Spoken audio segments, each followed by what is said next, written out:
Okay, and now we have, again, at Red Rocks, I'm talking about this red spodumene rocks. The RK Equity scoreboard is filled with blood red. Under a blood red sky, there is, Red Rocks is also a concert venue. But anyway, so Keith, welcome back. It was good to see you for an unplanned, an impromptu conversation. But we did have, we interviewed Neil Herbert at Atlantic, and we interviewed James Brown at Sayona, two of your warm joint venture partners, and they gave updates to Rodney, which I didn't fully hear, so I don't know exactly what they said, but your stock is under $10, which I'm shocked. I remember I participated just before Battery Day 4 years ago in a placement, I don't know, a couple of months before that, it was like at $6.30. I remember it well, yeah. The stock went, it was your first U.S. Raise, and after that, the liquidity migrated from Australia to the U.S. You benefited from that with capital raises at high levels at certain times, and that enabled, post-Battery Day Tesla, you to make very astute investments in Sayona and helping get North American Lithium as well as in Atlantic, and here we are. You're in production, and you have a still an offtake with Tesla, but from Sayona. So just like we've been coming to these, I know you a long time, Keith. I remember we went to Quebec in 2018, and I was trying to encourage you to kind of take the job. 2017. This conference in June 2017, and you were doing due diligence about lithium, Yes. and I was trying hard. It took 4 months to encourage you to take this job. So why don't you just, reminisce about the journey, but also give us an update on, you've had ups, downs, and now we're downs again. How do we... I used to feel like a rookie in the lithium industry. So my 7th anniversary is coming soon. And I came into a bull market, experienced a difficult down market, had a tremendous bull market. Now we're well into, I think, another difficult bear market. So it's been interesting for sure for 7 years, ups and downs. It's interesting, you bring up the financing we did in June, I think it was, of 2020, at $6.30. Our stock hasn't been in single digits really since about that time. That was coming out of COVID. And since that time, we've added the interest in North American Lithium in Quebec. We've added the interest in Ewoyaa in Ghana with the partners you mentioned. Both great projects, great assets, really advancing really well. One is the only producer of spodumene in North America. It's the biggest lithium operation of any kind in North America. It's ramping really well. We think it has massive strategic value. Ghana, the Ewoyaa project, we think is the best located project in all of Africa. Really straightforward DMS project. The guys at Atlantic Lithium are doing a nice job advancing that. So these are two huge additions to our portfolio that are worth, we think each of them is worth a multiple of our market cap. And then, of course, we have Carolina Lithium, which is how we got started. You are called Piedmont Lithium because we're in the Piedmont region of North Carolina. We have one of two significant spodumene projects in the United States. Spodumene may not be rare globally, but it is in the U.S., and Albemarle has a project down the road, the Kings Mountain project. These are really exciting projects. I think the two best located lithium projects on the planet, 25 miles west of Charlotte. Hugely strategic to car companies and battery companies that we know. They'll both take time to develop and capital to develop, but both will be really important to the U.S. Kind of whole electrification theme. So we feel great about everything except the current lithium price kind of environment and malaise, and obviously the equity market is just really negative. I was in Australia 2 or 3 weeks ago. I've been marketing quite aggressively. I don't know anybody who's buying lithium stocks. All I know is people that are selling lithium stocks. So it's a difficult market. But every time we've been approaching a peak, people thought it would go on for a very long time. When we've been approaching troughs, like today, people feel like, or at troughs, people sort of can't see the light at the end of the tunnel. And I'm kind of comforted with the idea that in the ups and downs I've described, they've all come as a surprise to most people. A big surprise. I think the same thing's going to happen here. I don't think it's happening tomorrow or next week, but I think it's going to happen sooner than a lot of people think. And electrification, we're just beginning electrification. And everyone's going to drive an EV in 2040. I've said that before. I still feel that way. That's a huge market, but there are all kinds of other applications that are interesting. So we feel really bullish. And medium term, obviously it's a tough environment now. and we're just keeping our heads down and working hard to kind of get through this. When we last interviewed you, you said you had everyone needs to raise capital. You did your capital raise by selling your Sayona and Atlantic stakes. Prices come down a bit. Where are you with shipments, cash flow, profitability of that? How much cash do you have, I guess, now, and what does the outlook look like? Because you do have a financing need at some point, with Atlantic that you need to make. So if you could just talk about your cash position, just like this whole balancing. Lithium prices recover, everything's all fine, but who knows when that recovers, and you still have to manage. You're a producer now. You have all the expenses associated with that. There's two sorts of cash flow. There's operating cash flow, which is for most people outflow, and then there's project spending. So project spending in Ghana is low right now. Project spending in Carolina is very low right now. There's not a lot to do. We're advancing permitting in Ghana. We're advancing, some engineering work, but it's not a lot of money. Our intention with Ghana is to fund that development with third-party capital using our offtake entitlement, which is 50% of the production, to fund all of our share of the capital. That's our hope. We've launched a process quite recently to do that. We're in conversation with a number of parties, and we're optimistic that'll come together. There's a lot of interest. There aren't a lot of places you can get 175 or 80,000 tons of high-quality spodumene for a long period of time. That's something we can offer. And the project is an exceptional ore body. It's a mile from the ocean, as you know. Atlantic Ocean is 70 miles from a wonderful port. So people find it very attractive. So I'm not worried about funding that. I think we're going to fund that with other people's money, essentially. Carolina is a big capital project, but it's 2-3 years away. I gather Eric Norris had some comments today about his Kings Mountain project being moving more slowly, and their South Carolina lithium hydroxide plant is going to move more slowly. The same is going to be true for us. But we're going to build it. We're going to advance it. We're focused now on spending time putting the capital, the stack together between loans from hopefully the Department of Energy and equity from partners. So that'll take time. And then NAL, the good news about NAL is it's built, the capital's spent. There's obviously sustaining capital, but this is a large spodumene operation that's up and running really well. Probably been $600 or $700 million of capital invested in that project over the years, including a couple hundred by Sayona and us in the last 2 or 3 years. So the capital spent. I can tell you the last shipment we arranged a few weeks ago is on a fixed price basis. That'll be cash flow positive. That's so good. Yeah. Now prices have fallen since then, so I think we're probably closer to break even. But that's okay.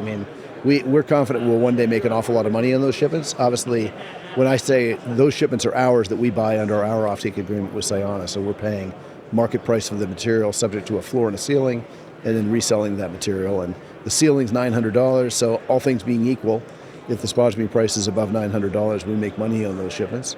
And then between $900 and $500, we kind of break even with the market. When we last spoke, I think there were, I forget how many tons you've guided the market that you were going to be selling this year? Well, our annual entitlement is 113,000 tons. We had a shipment that was delayed in December, around 13,000 tons. So we'll have 126,000 tons this year. Okay. I think we shipped 15 in Q1, so it's going to be very much back-end loaded. And our two customers are Tesla and LG Chem, our two long-term customers. So, the second half of the year is when they should begin to take tonnage and scale.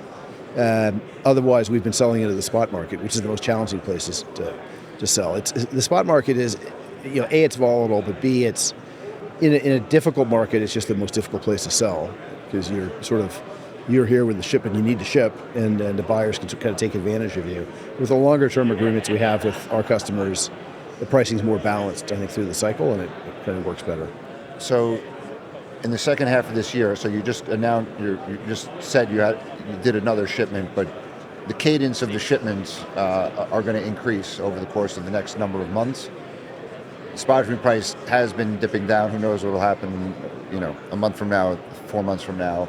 But if you said you were cash flow positive on the last shipment, if prices stay at that level, and they say they should be less volatile because they're LG and Tesla tons, is that fair? That they'll, or maybe not all of them? Yeah, most of the tons in the second half will be LG and Tesla tons. Okay. And they'll be, those are two contracts with different. They're both driven by Fastmarkets pricing. Mm-hmm. One of them is based on Fastmarkets hydroxide price. One's based on the Fastmarkets spodumene concentrate price. They're both based on lags, different lags that were negotiated, and they'll both be fine. Those will be our two most profitable customers relative to shipping into the spot market through the trading companies. Okay, but I don't. Who knows where prices will be 3 weeks from now? Frankly, it's very hard to project. But I think we would hope to be cash flow positive on those shipments. Time will tell. So if you are cash flow positive on those shipments this year, you have other cash. You still have some stake, I think, in Atlantic, and you're going to fund.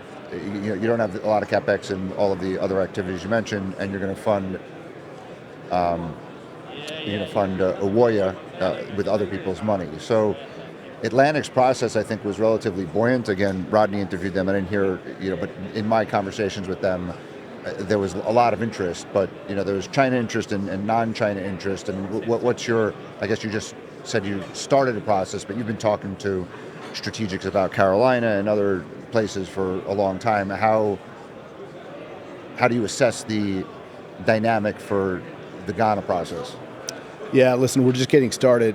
We know the Atlantic folks well. We're aware of their process. We're not aware of any details, but other than I gather it's gone well and it's nearing the finish line, which is great. So we're thrilled for them. And there'll be a list of parties that didn't win that process who may be interested in what we're doing. The two of us, I think, are approaching it with somewhat different objectives in terms of how much spodumene we may be willing to commit. So we'll see. But I think interest is high.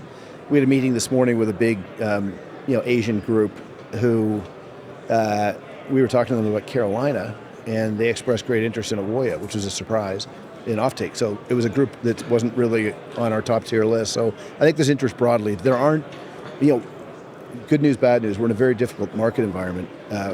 One of the side effects of that will be a lot of projects will move more slowly. Just about every big project will move more slowly. Something like Awoya might avoid that because it's a DMS plant, pretty simple, pretty low capex, so it can get built in a difficult cycle where others can't. What that means is if you're a big consumer and you're still trying to procure material for the late 2020s and into the 2030s, the fact that Awoya is advancing makes it that much more interesting when other projects when I say other projects are going to move more slowly, these aren't announcements you've read yet, but I'm just telling you, it's going to happen. Mm-hmm. It's inevitable. There aren't any projects that are going to move faster, and there's a lot of projects that are going to move slow. Some are going to move a lot more slowly, and that'll eventually lead to the next, screaming bull market, in my view. But what's important in Awoya, and I've heard this in speaking to Atlantic, is that everyone talks about like all this African supply, but a lot of that was just like DSO, artisanal. There aren't a lot of projects that actually went through mineral resource estimation, PFS, DFS, that are like industrial scale. Like they are, I think, the last cab off the rank within Africa. Yeah. And you mentioned DMS. We just interviewed Anna Cabral-Gardner of Sigma, and that's been very profitable, low cost, low transportation. They've done great. They've done great. I mean, I think that project is a right comparable to it, and it's very low capex. I mean, hers was crazy low capex. I mean, and Eric Norris, you mentioned, he did say all the margins still in the spodumene, right? Mm. There's no margin in conversion at present, right? And that makes having a localized, U.S. or North American supply chain difficult. But your capex need, I think theirs is much lower than yours. You still need to earn into the joint venture. So what's the quantum of capital? If you use DMS capex, I think it's around 115 million for us. We think capex will grow. There's some engineering work that's been done that's indicated some opportunities to improve the project at a slightly higher capital cost. So we'll see. But in the DFS numbers are 115 million. But total capex is going to be certainly, I think, under 250, which compared to projects in Quebec of a similar production scale is dramatically lower. Right. And it's good. So it's a project that can get built. It's a great project. It should be relatively simple to ramp up, just like Sigma's was, and that's important as well because you got to fund the business, then you got to fund the ramp up. And at NAL, they're doing great, but it's a flotation project. We're now 16 months into it, and the ramp up was harder, more involved than a DMS project. Once it's running, it's great. Recoveries are great, but it's more of an investment. So it's interesting. And in terms of partnering and funding, there are examples out there. I think Atlas has attracted some Chinese investors. Frontier attracted Japanese investors. Ganfeng bought a share, Pastos Grandes, and all of these have been done at premiums to the public market valuation.